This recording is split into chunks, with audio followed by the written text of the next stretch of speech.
नमस्कार बच्चों, स्वागत है आपका आज की कक्षा में। पिछली कक्षा में हमने बात की थी भविष्यकाल के बारे में, यानी कि लिट लकार के बारे में।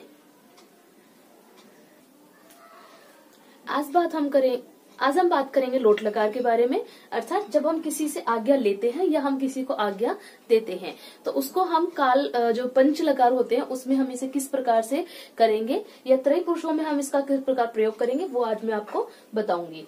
यहाँ मैंने इसके फॉर्मूलाज लिखे हुए हैं, आप उनको देख सकते हो। मैं आपको एक एक फॉर्मूला पढ़ के बता देती हूँ।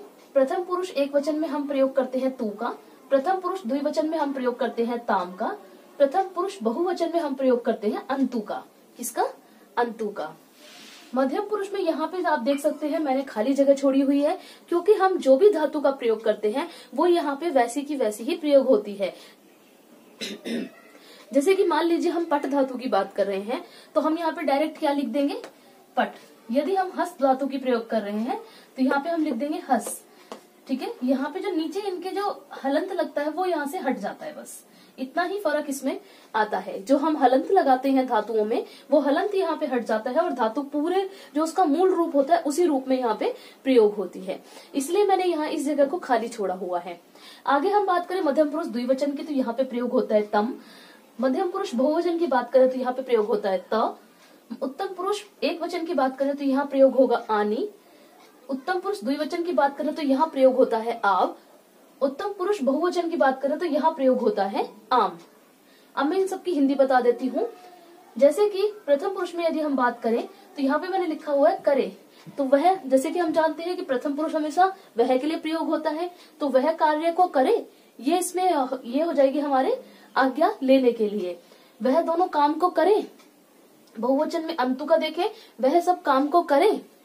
और मध्यम पुरुष में जैसा आप जानते हैं श्रोता के लिए प्रयोग होता है, त्वम के लिए प्रयोग होता है यानी तू के लिए, तो यहाँ पे आ जाएगा मध्यम पुरुष, तो तुम काम करो, तुम दोनों काम करो। और बहुवचन में त अर्थात तुम सब काम करो।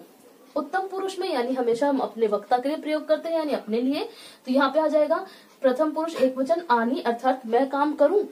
द्विवचन में देखें तो आव यानी हम दोनों काम करें। और आम यानी कि बहुवचन के लिए तो यहाँ पे क्या हो जाएगा? हम सब काम करें। ठीक है, अब मैं आपको यहाँ पे त्रय पुरुषों के साथ इनका किस प्रकार वाक्य बनेगा वो मैं बता देती हूँ, और साथ में उसका हिंदी में क्या वाक्य रहेगा वो भी मैं आपको इसमें बता देती हूँ। तो प्रथम देखिए आप, प्रथम पुरुष एक वचन का सह पठतु। ठीक है, प्रथम पुरुष एक वचन का क्या है? सह पठतु। इसकी हिंदी क्या हो जाएगी? वह पढ़े। दूसरे में है तौ पठताम, वह दोनों पढ़े। ते पठंतु बहुवचन का है तो वे सब पढ़े। ठीक है, वहीं मध्यम पुरुष की हम बात करें तो एक वचन में होगा तो हम पठ। यहाँ पे देखिए मैंने पठ का प्रयोग किया है क्योंकि मैंने आपको बताया है कि यहाँ पे कुछ भी नहीं आता है। इसके फॉर्मूले भी यही है कि हमारा जो यहाँ पे हलंत लगा होता है मूल धातु में उसको हम हटा देते हैं। बस मूल धातु जो मूल धातु है वो अपने मूल रूप में यहाँ पे प्रयोग होती है, इसलिए यहाँ पे हम कुछ भी नहीं देते हैं। तो त्वम पठ यानी तुम पढ़ो। युवाम पठतम तुम दोनों पढ़ो।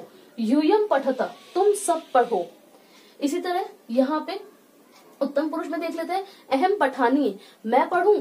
आवाम पठाम हम दोनों पढ़े। वयम पठाम हम सब पढ़े।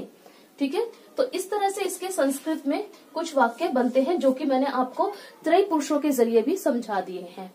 बाकी आज की कक्षा में सिर्फ इतना ही। अगर आपको इस कक्षा से जुड़े कोई भी प्रश्न पूछने हैं तो आप मुझे कमेंट कर सकते हैं, और अगर आपको त्रय पुरुषों के बारे में जानना है और हमारे तीनों कालों के बारे में जानना है तो आप मेरी पिछली कक्षाओं को भी देख सकते हैं, जिसमें कि मैंने आपको त्रय पुरुषों के बारे में बताया है, पंचलकार क्या होते हैं उनके बारे में बताया है, और साथ ही हमारे तीनों कालों के बारे में जो फॉर्मूलाज हैं वो भी बताए हैं, और उनका हम वाक्य में कैसे प्रयोग करेंगे ये भी उसमें मैंने बताया हुआ है।